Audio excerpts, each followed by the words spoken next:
Focusing on Jean-Luc Godard's foray into 3D cinema, a group of panelists gathered for an NYFF Live event about the Swiss and French filmmaker's latest work, Goodbye to Language. The film explores his own state of being in relation to time, light, color, the problem of living and speaking with others, and of course, cinema itself. IndieWire's chief film critic and senior editor, Eric Cohn, moderated the discussion that included Larry Kardish, formerly of the film department at MoMA, New Yorker film critic Richard Brody, Max Nelson, an alumnus of the NYFF Critics Academy and a writer for Film Comment, as well as Goodbye to Language lead actress Eloise Godet.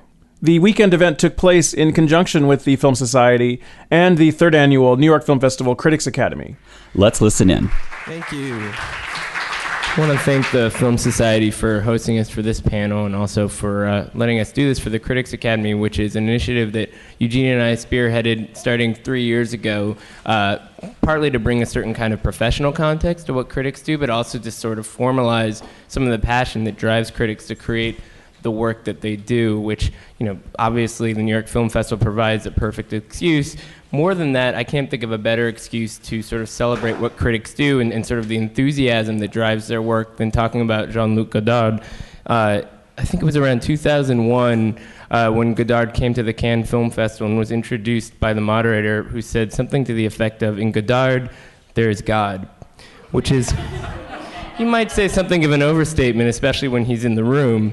But given the fact that Monsieur Godard is not here tonight, and yet his presence is felt everywhere, it may be more accurate than ever before. Fortunately, we do have several very remarkable guests, and we feel very privileged to have them all here tonight, because I think the conversation that we can create in this room in a very short period of time is sort of designed to represent the many different understandings of Godard across generations and across different kinds of frameworks for understanding his influence and his artistry, and that includes both from a critical mindset as well as from a practical one.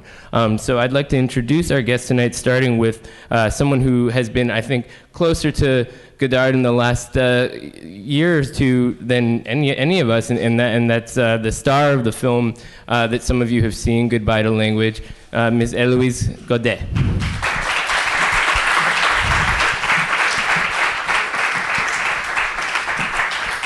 But she's not the only one who has stories about this wonderful filmmaker from over the years. We have with us a really wonderful mind who's been a major part of the New York film scene for several decades, and has not only worked with Godard in the past, but understands his work on a level that many of us aspire to, Mr. Larry Kardish.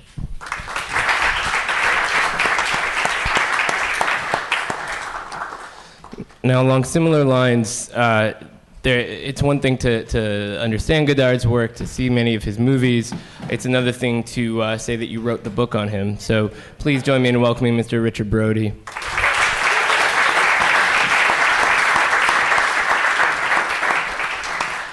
And finally, sort of to bring the legacy into focus, we thought it was really important to represent the fact that for many of us, Godard is somebody you stumble into whose career is already formed by the time you come along. And it's also one of those things where Godard speaks to different people on different levels depending on when they sort of discover him and the different sensibilities that are sort of around when that discovery takes place. We also thought it would be really valuable to kind of show you that the workshop we're doing here isn't just, a dog and pony show, but has a real sort of legacy going on. So the final guest on tonight's panel was actually in the first edition of the New York Film Festival Critics Academy and currently writes for Film Comment. Please join Max Nelson.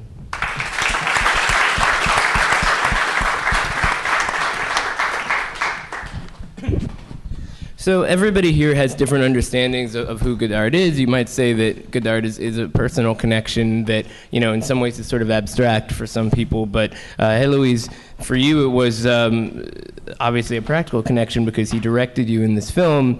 I can only imagine what it must have been like to audition for a role like that. But maybe you can start us off by telling us a little bit about sort of what your relationship was to Godard's films before you were involved with this and how they evolved over the course of shooting Goodbye to Language. I think I was like a lot of people here in the room, like completely fan of a lot of his movies, early movies. Honestly, I didn't know the 90s movies. So I discovered it before when I heard that I could meet him I watched a lot of movies, actually, a lot. I went to a festival that was doing a retrospective and watched everything I could.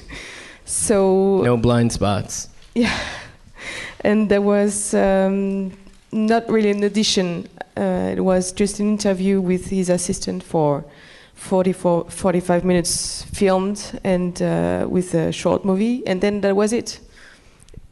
I was chosen, and then it changed his mind because for production reasons it was easier to be with an actress from Switzerland, so I was really disappointed. And then it didn't work out very well, so he said, okay, I'm gonna meet Eloise again, and then we met for the first time during half an hour talking very simply. I was pretty stressed, but he made it so just natural and easy that I just went out of this meeting completely happy and jumping all over the place like, he's just a nice guy, it's going to be fantastic. I wasn't sure at all that he would take me for good, but then the day after I had another appointment, and yeah, that began like that. Saying he's much cuddlier than meets the eye. Can I ask a quick question? Eloise, did you ever ask him why he chose you?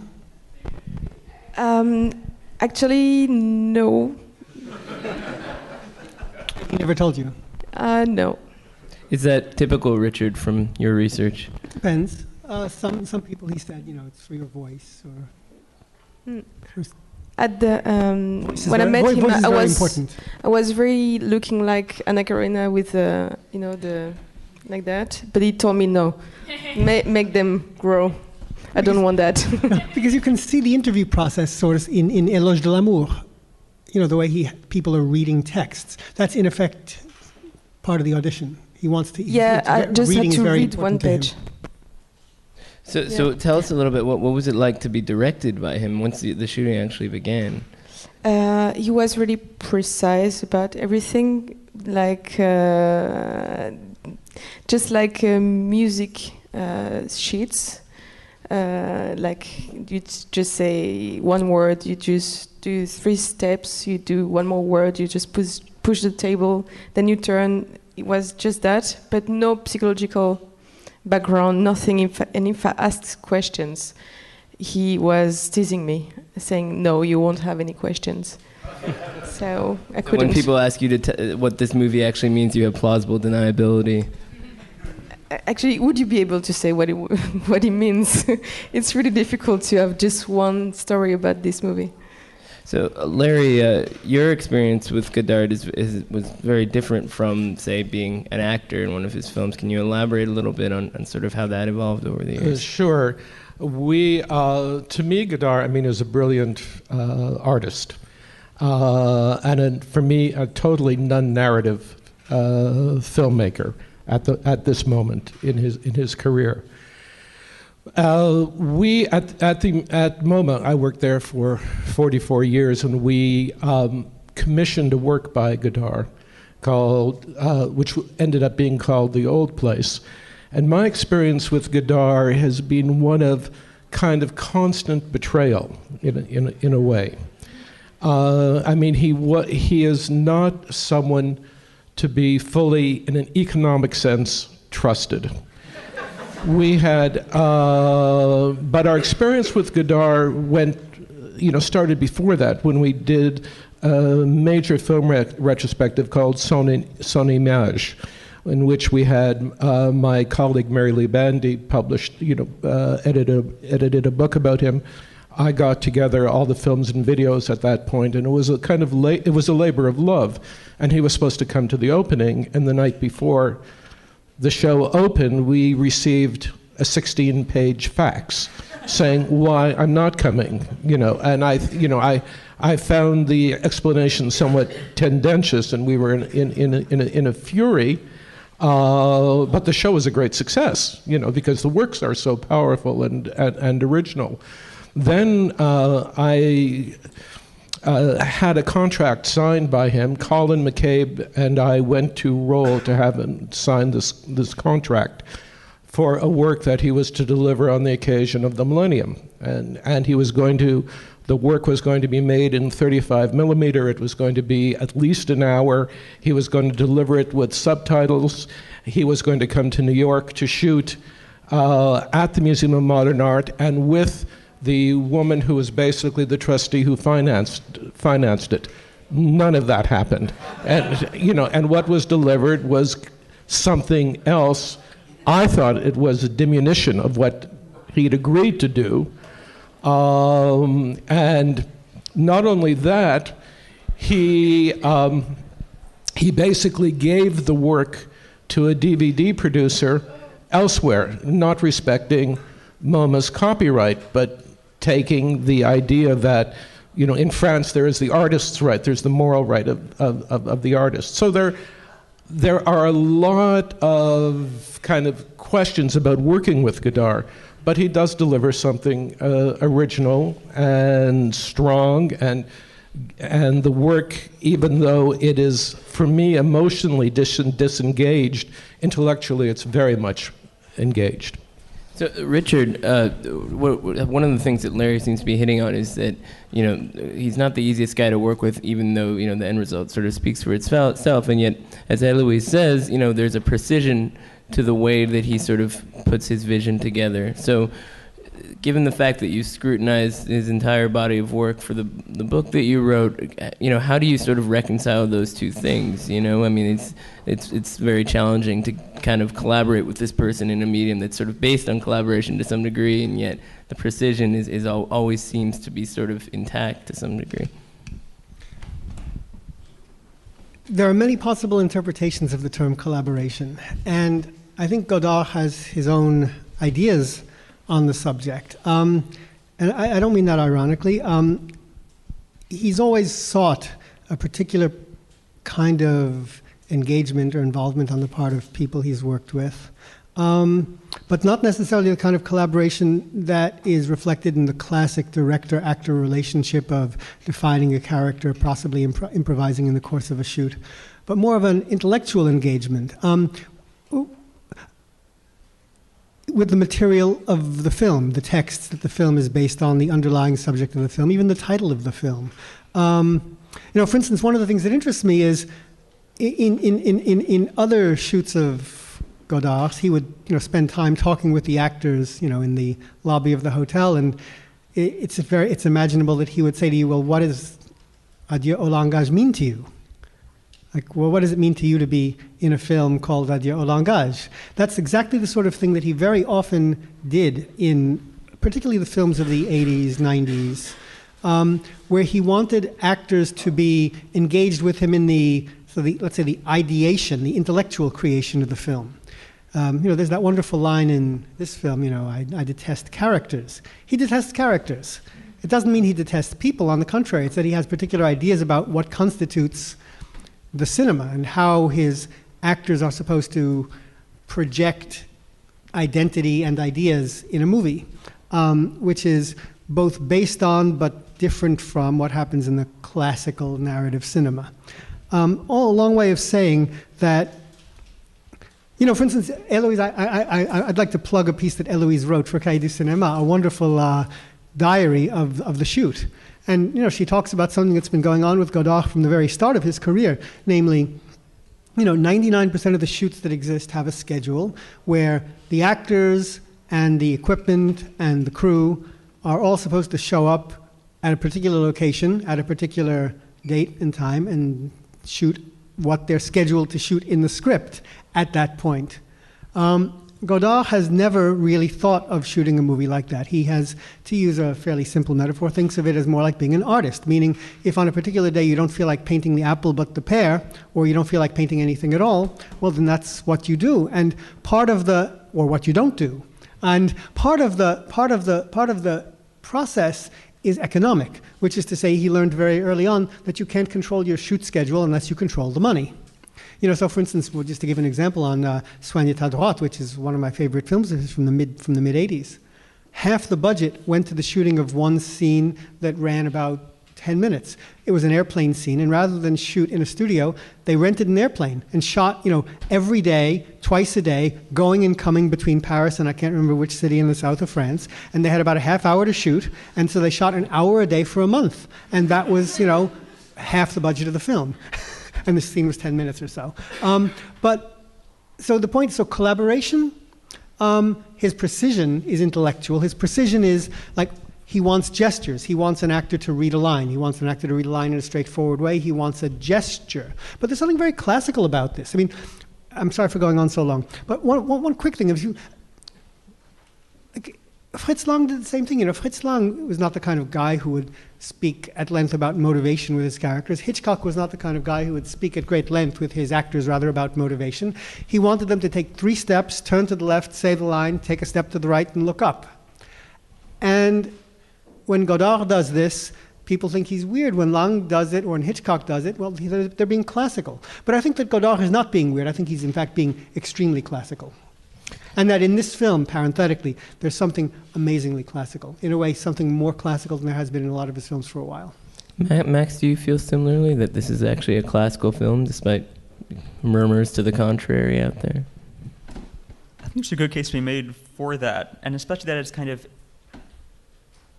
aping what we might call a very classical genre. I mean, the elegy, which he's been kind of working with for at least 25 years, possibly before. I would date it at least back to King Lear. You can make a case for Passion as kind of being the start of this tendency in his films, to always be kind of announcing the death of something, and for a long time, I think the thing that has been at an end in his films is, to some degree, Western civilization itself, the whole of kind of Western civilization. But what's going on, I think, or has been going on for a long time in his relatively recent work, is to stage the film as a kind of elegy, announcing an end, and then, instead of stopping there, try to stage a resurrection of civilization, of cinema and cinema technique. And in that sense, I think the films do kind of have this strong classical element, because in some sense they constitute an announcement of the cinema and an attempt to bring the cinema back to something like its origins or something like its beginnings. In this one, actually, I think there's a kind of departure from that. I think the clue to the departure starts in the title. It starts in in him announcing goodbye to language itself, which I think puts this kind of what we might call a redemptive kind of project or a messianic prospect kind of in jeopardy. I'm not ready to say that he's completely abandoned that project or abandoned Western civilization, but I think there is a turning away. I think you get that even by looking at just the comparison between this film and Film Socialism, his previous film, which was such a kind of globe-trotting, cosmopolitan movie, kind of exposed to so many different places and continents and cultures, whereas this one was shot mostly in his backyard. And that, I think, is revealing. But I'm not sure what to say. May I say something? Yeah, I think that the title is definitely ironic, since language plays a very strong part, and it's more like puissance de la parole, which he also said almost goodbye to language. But I want to reinforce what Richard said about Godard as the artist, because before we had our experiences with Godard, our negative experiences with Godard, I had a telephone conversation with him, and this was before video.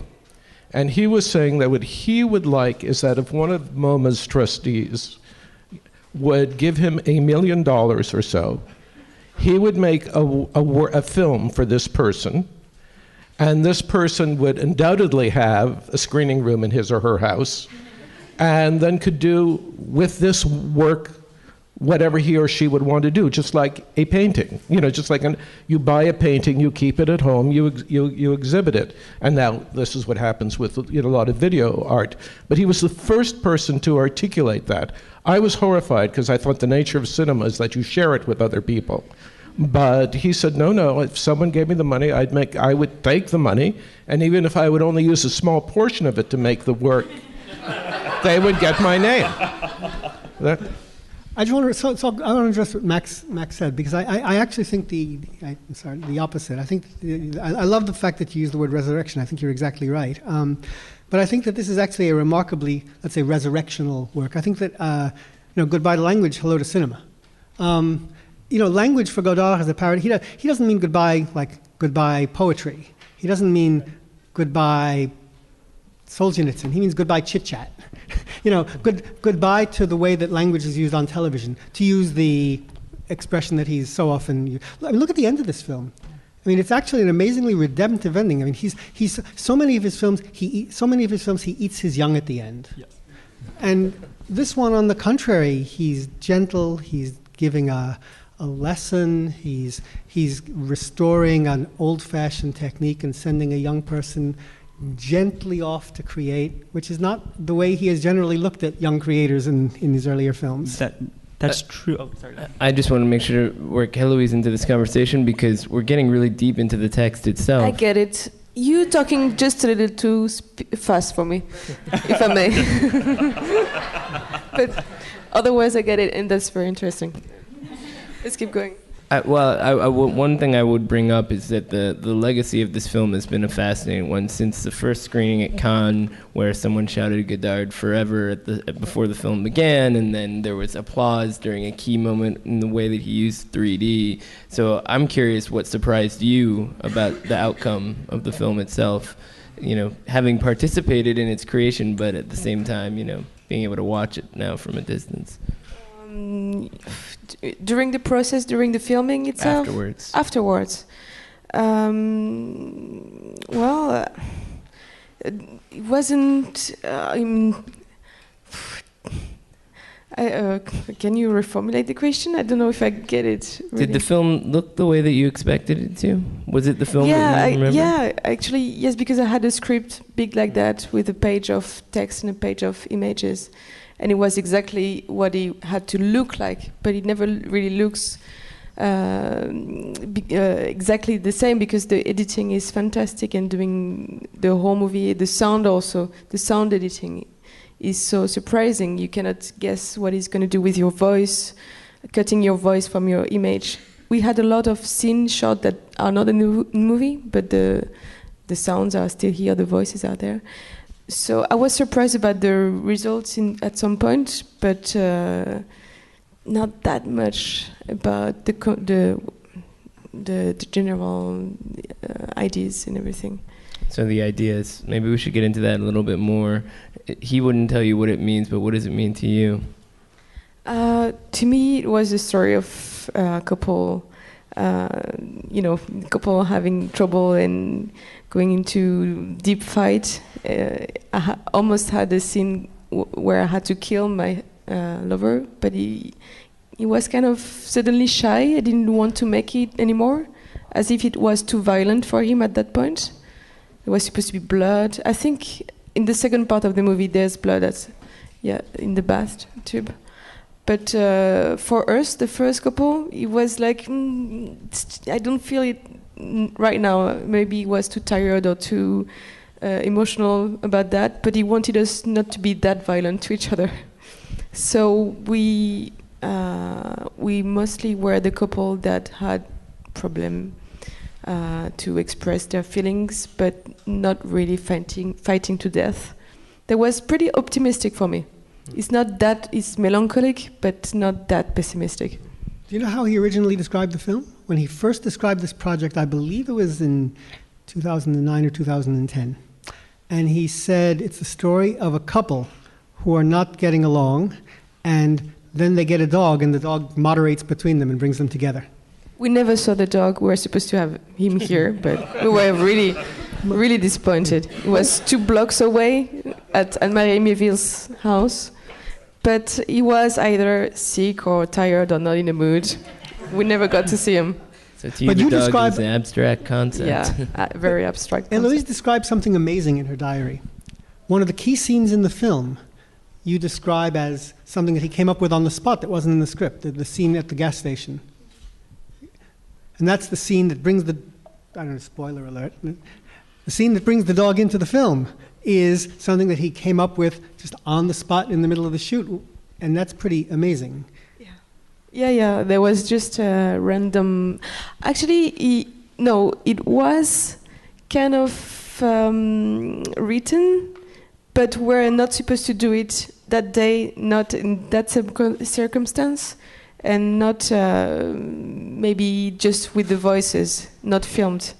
That's the... was kind of existing though, but was just supposed to go home that day. But he was kind of doing some improvisation like that, allowing himself to just say, I'm leaving house with the idea to just do sounds recording. And then he would say to Fabrice Aragno, the filmmaker, why do you take cameras with us? We don't need them. And then suddenly he wanted the camera to do something right now. So he was very happy to have them. So I want to make sure that we get questions from the audience as well. But Max, as somebody sort of, let's say, in the earlier stages of sort of learning how to write about film, how do these sort of more practical stories about the production itself inform or not inform, the way that you might try to sort of grapple with a text like this or this particular film? I think you start with the text. I mean, I think you have to look at it, think about it, look at it again. Go to the production diaries, go to the author's intentions, the director's intentions, go to on-site accounts of the filming for what you find relevant to accounting for what's in the text. I think your job is in some way to kind of look what's up there and try to explain, in some sense, why it's up there. Not so much how it got up there, but why it's up there. And I mean, I think people have a lot of different opinions on this. I actually tend to think that you can find a lot of an answer to that, or a lot of answers to that, in simply what is up there. I think often movies tell you why they exist more than they often seem to. Not that they tell you everything. And I think it's very helpful to go to this information and to have a sort of context for where the movie came from, what kind of production circumstances the movie came out of, what kind of political circumstances the movie came out of, especially. In terms of details of the production, I tend to think by what processes did this movie come to be is not the most interesting question. But that's... I didn't get anything. Sorry. I'll explain later. Do we have questions in the audience? Yeah, on the way back. Two questions for the panel. One, is it entirely irrelevant or coincidental that in English the word dog spelled backwards is God? And second, what do you make of the comments about no Nobel Prize for music or art? In the context of your own discussions, is that just a throwaway line, or what do we make of that in your interpretation of the film? Well, I think that Godard plays with words, and he is obviously aware that dog spelled backwards is God, and you can make of it what you'd want. And secondly, I think that Jean-Luc would love to win a Nobel Prize as an artist, not a filmmaker, but as an artist. That's my reading. I was thinking that, it's for instance, I just want to throw something in parenthetically because it's kind of hard not to address this without mentioning it. This film is full of references to his own other films of his. Like the Solzhenitsyn line is in France Tour des Tours des Enfants. And it's also something he said to me when I met him. There are lines that are from King Lear, the bit about abracadabra, Mao Zedong, Che Guevara, the blank book from In Praise of Love, the gas station from Hail Mary. There are little snippets of his other films here. But one of the things that is important for Godard is the contrast between the essence of the art and the glory, the public image, the fame that it creates for itself and for the artist. And I think what he's trying to say is, literature comes at you with its chest swelled out, so to speak. There's a kind of pride of place of literature in the arts. Language, adieu au langage, farewell to language. It's that kind of literary bravado, that literary pride that is for him part of the problem with bad movies. The movies that he would love, or that he loves, have more music and more art, the kinds of arts that do not have Nobel Prizes attached to them. I think one thing to say is also that it's a really cheeky movie, and it's a really funny movie. And Godard is always kind of throwing in little digs at his enemies, or throwing little points of self-aggrandizement into his movies. It's something he's been doing for a long time. When he worked the Norman Mailer episodes into King Lear to some degree.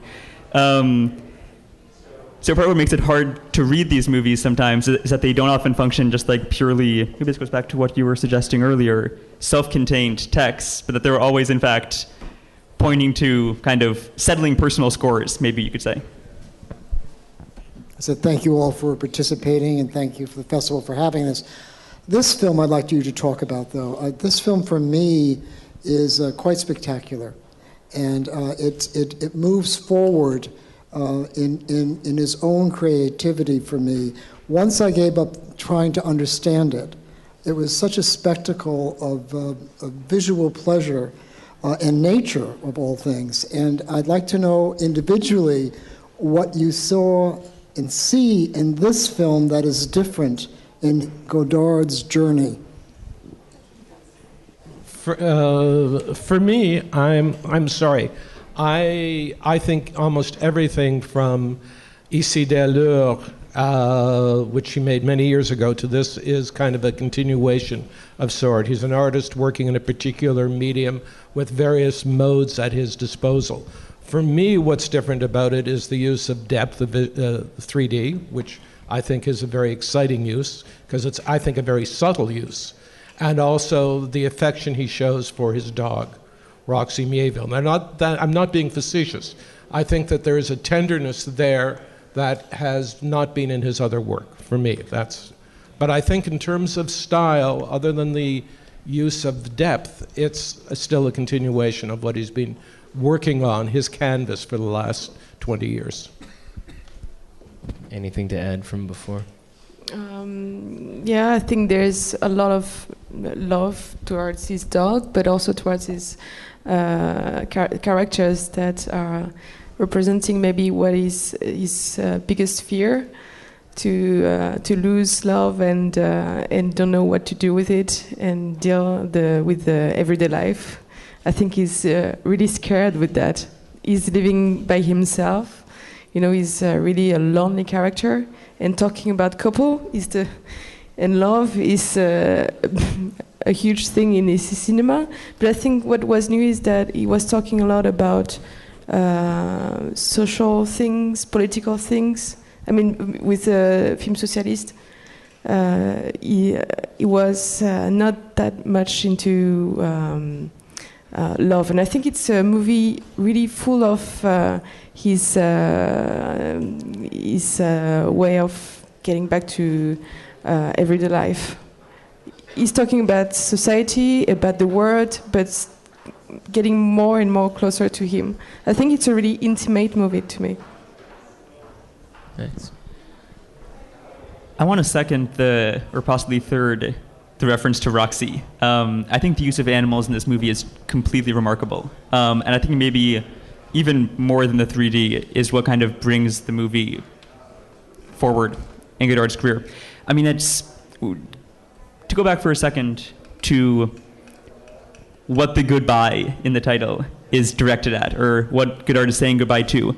I think to some degree, not completely, but to some degree, he's saying goodbye to humanity. I mean, if the movie started as a sort of a couple that learns to communicate by way of their dog, I think to some degree, by the end of the shooting, or by the end of its realization, it had become a film about a dog who almost abandons a couple, or a dog who almost abandons humanity. And I think to some extent, Godard is siding with the dog. There's a couple of really kind of fascinating quotes in the movie, or that he's pulling from Rilke, he's pulling from Derrida and Heidegger, in which he suggests that it's only animals who have a kind of direct access to the world, and that humans are in some sense turned away from the world, and that this has to do with language. That language is a sort of barrier to a direct experience with or communion with the world.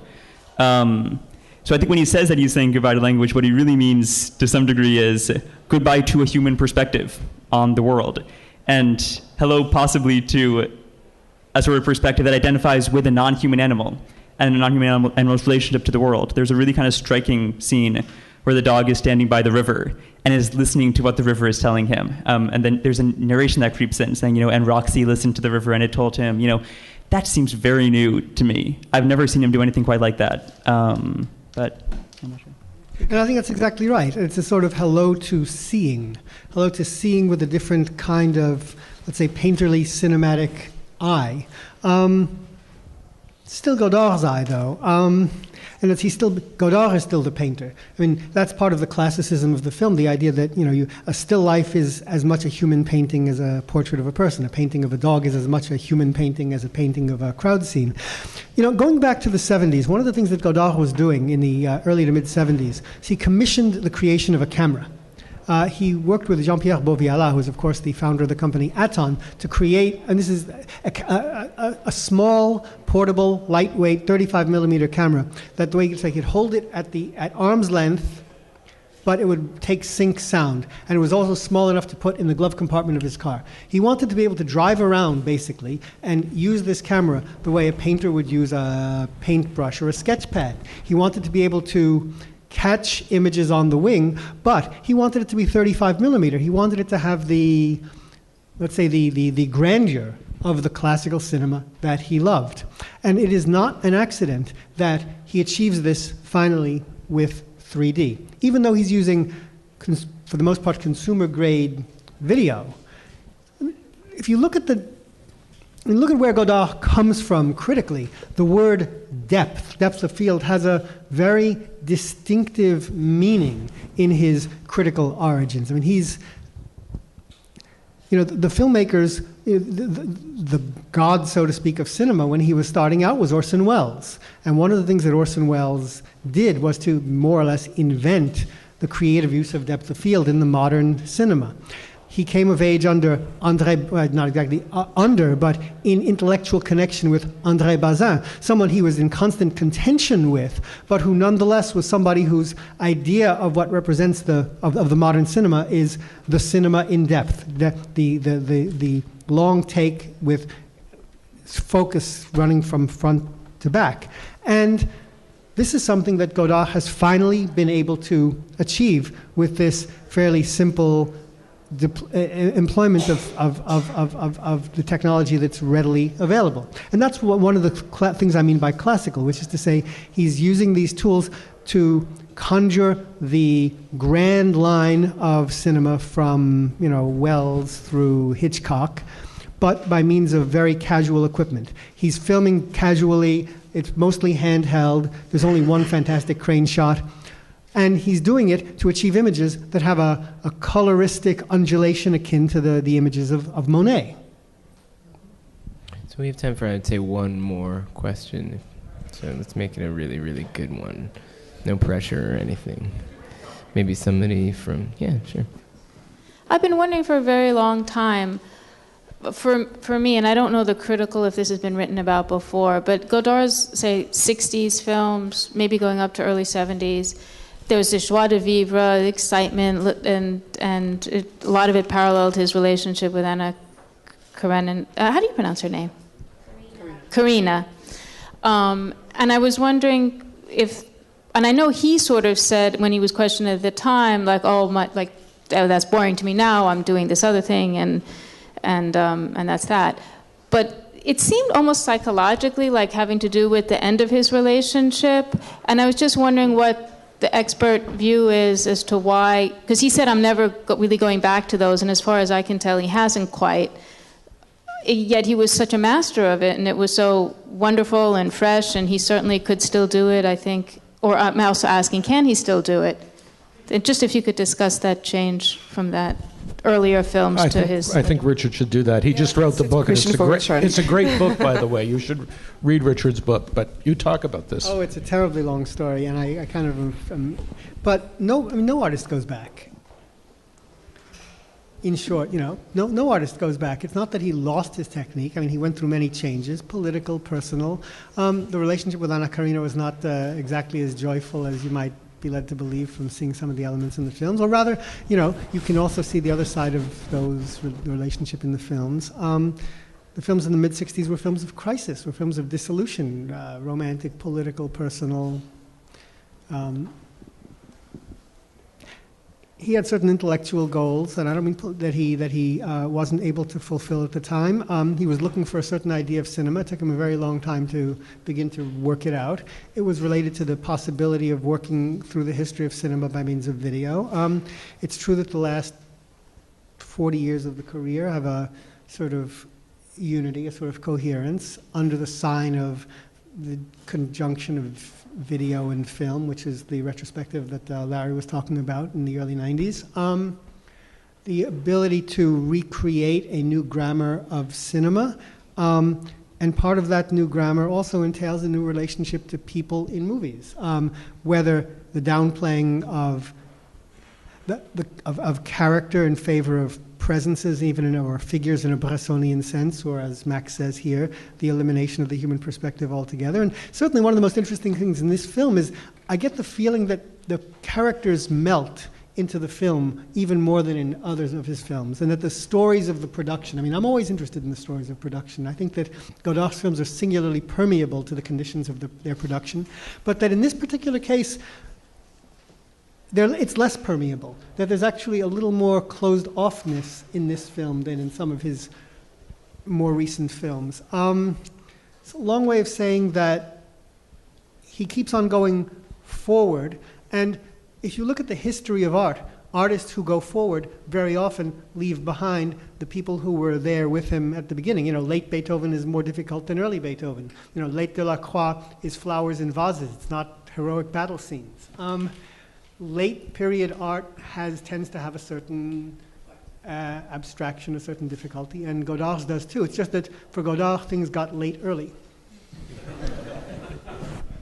Well, while we are out of time for this particular conversation, the conversation around this film will continue. It's opening in theaters here in only about a month or so. And I'd like to thank all of these remarkable panelists for being here.